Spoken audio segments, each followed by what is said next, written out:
सूर्यपुर नाम सुनते ही दिल में एक शांत हरा भरा गांव याद आता था।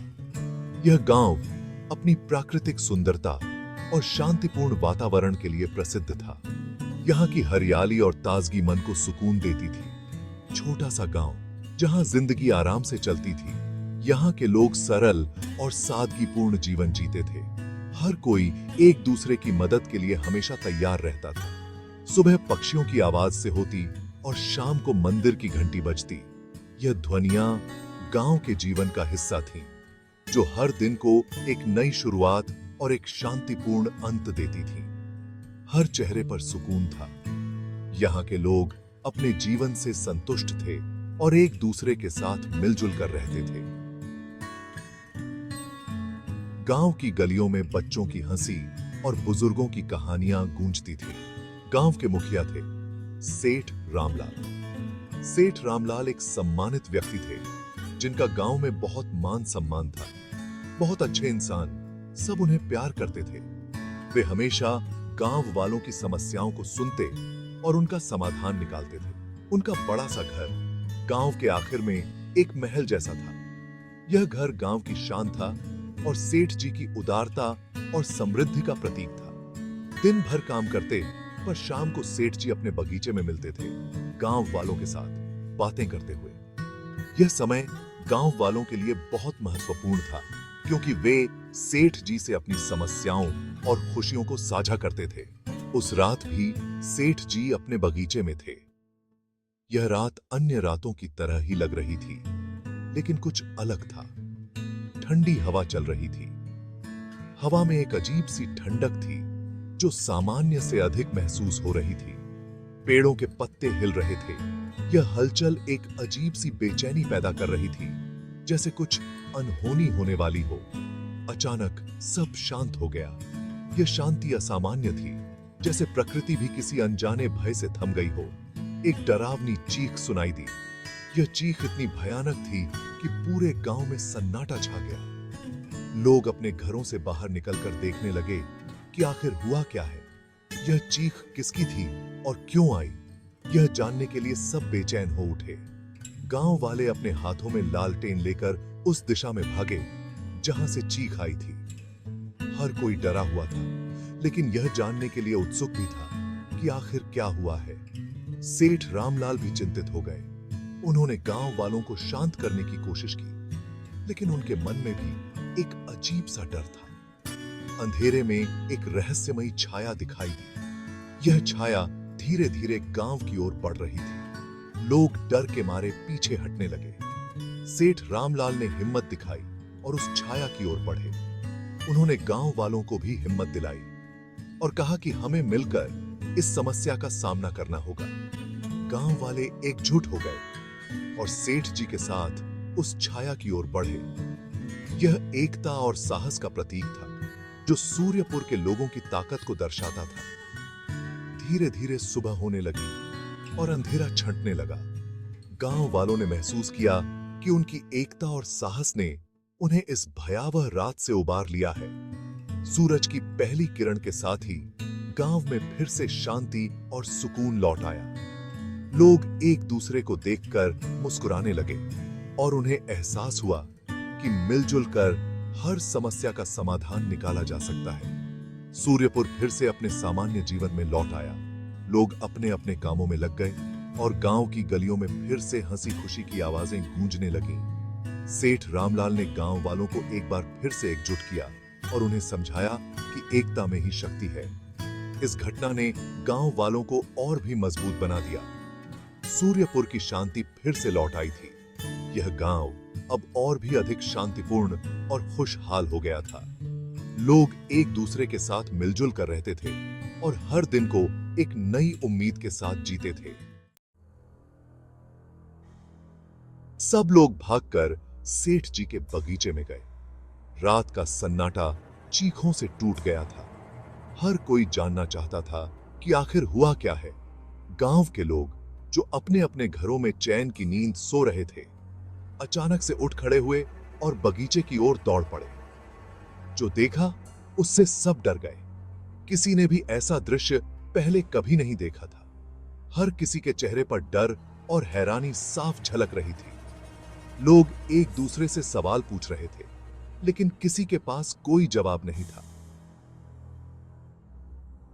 सेठ रामलाल जमीन पर गिरे थे, मर चुके थे।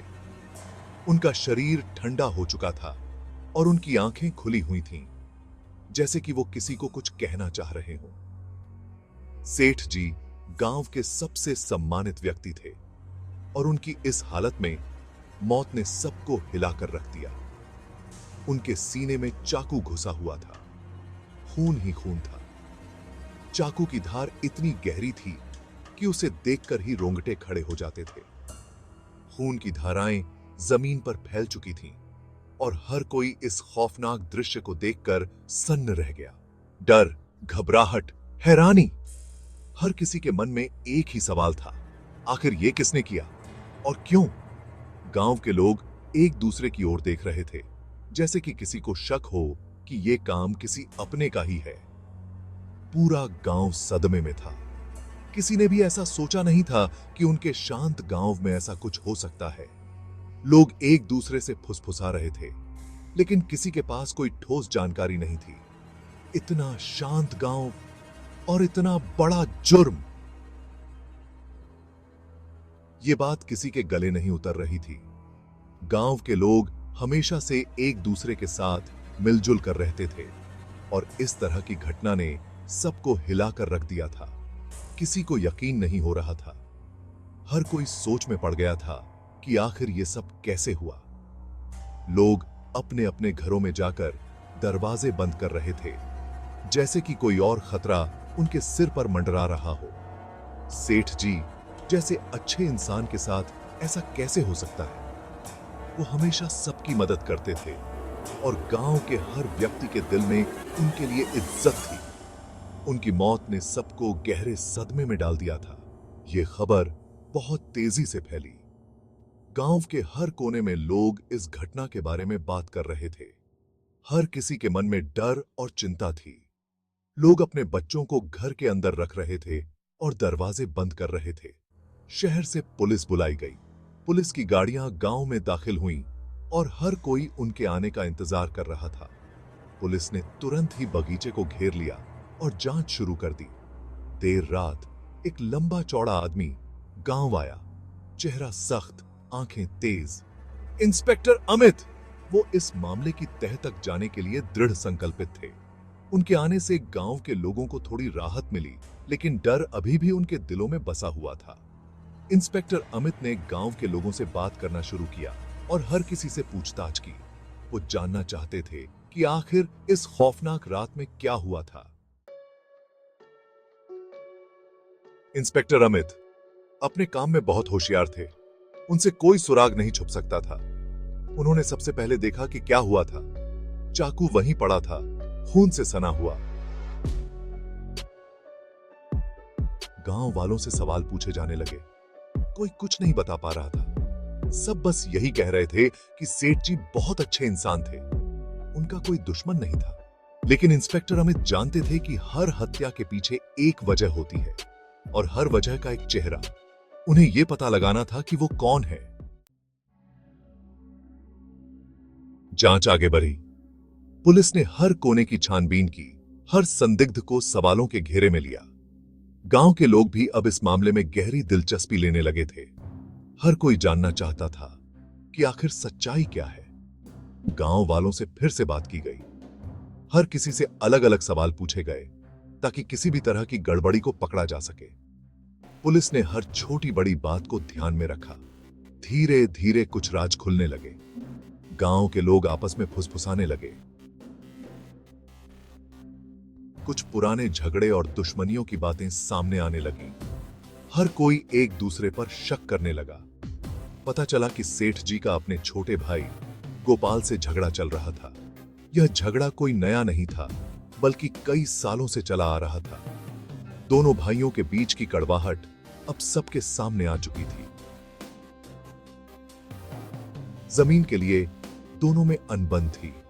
यह जमीन उनके पिता की थी, जिसे दोनों भाई बराबर बांटना चाहते थे, लेकिन किसी न किसी वजह से यह विवाद सुलझ नहीं पा रहा था। गांव के लोग भी इस झगड़े से वाकिफ थे। इंस्पेक्टर अमित ने गोपाल से पूछताछ की। गोपाल को पुलिस स्टेशन बुलाया गया और उससे कड़ी पूछताछ की गई। इंस्पेक्टर ने हर संभव सवाल पूछा ताकि सच्चाई सामने आ सके। गोपाल ने कहा कि झगड़ा तो था, पर वो अपने भाई को कभी नुकसान नहीं पहुंचा सकता। उसने बताया कि उनके बीच की कड़वाहट सिर्फ जमीन तक ही सीमित थी और वो अपने भाई से दिल से प्यार करता था। उसने कसम खाई कि उसने हत्या नहीं की है। गोपाल ने अपनी बेगुनाही साबित करने के लिए हर संभव कोशिश की। उसने कहा कि वो अपने भाई के साथ हुए झगड़े के बावजूद उसे कभी नुकसान नहीं पहुंचा सकता। लेकिन इंस्पेक्टर अमित को गोपाल की बातों पर यकीन नहीं हो रहा था। उसे लग रहा था कि गोपाल कुछ छुपा रहा है। इंस्पेक्टर ने गोपाल की हर बात को ध्यान से सुना, लेकिन उसके शक का बादल छंट नहीं रहा था। उसके चेहरे पर डर साफ दिख रहा था। गोपाल की आंखों में एक अजीब सी बेचैनी थी, जो इंस्पेक्टर को और भी शक में डाल रही थी। क्या गोपाल सच बोल रहा था या फिर वो कुछ छुपा रहा था? क्या गोपाल सच में हत्यारा था या फिर कोई और था जो चुपके से ये सब कर रहा था? गांव में एक अजीब सा सन्नाटा पसरा हुआ था। हर कोई एक दूसरे पर शक कर रहा था। क्या सच्चाई कभी सामने आएगी या फिर ये राजकाज ही चीरी शुद्धबिका हमेशा के लिए दफन हो जाएगा? गांव के बुजुर्ग भी इस मामले में अपनी राय देने लगे थे। उन्होंने पुलिस को कुछ पुराने किस्से सुनाए जो इस मामले से जुड़े हो सकते थे। हर कोई अपनी अपनी तरह से इस गुत्थी को सुलझाने की कोशिश कर रहा था। पुलिस ने गांव के हर घर की तलाशी ली। हर कोने को खंगाला गया ताकि कोई भी सुराग छूट न जाए। गांव के लोग भी इस तलाशी में पुलिस की मदद कर रहे थे। तभी एक छुपा हुआ खत मिला जिसमें कुछ रहस्यमयी बातें लिखी थीं। इस खत ने मामले को और भी उलझा दिया। अब पुलिस के सामने एक नई चुनौती थी, इस खत का मतलब समझना। पुलिस ने इस खत को ध्यान से पढ़ा और उसकी जांच शुरू की। क्या इस खत में छुपा था सच्चाई का राज, या फिर यह सिर्फ एक और पहेली थी जो इस मामले को और भी उलझा देगी? गांव में अब हर कोई इस मामले की चर्चा कर रहा था। हर किसी के मन में एक ही सवाल था, आखिर सच्चाई क्या है? क्या गोपाल ही हत्यारा है या फिर कोई और है जो इस साजिश के पीछे है? इंस्पेक्टर अमित भी अब इस मामले को सुलझाने के लिए पूरी तरह से जुट गया था। उसने ठान लिया था कि वो इस गुत्थी को सुलझाकर ही दम लेगा। क्या इंस्पेक्टर अमित सच्चाई तक पहुंच पाएगा या फिर यह मामला हमेशा के लिए अनसुलझा रह जाएगा?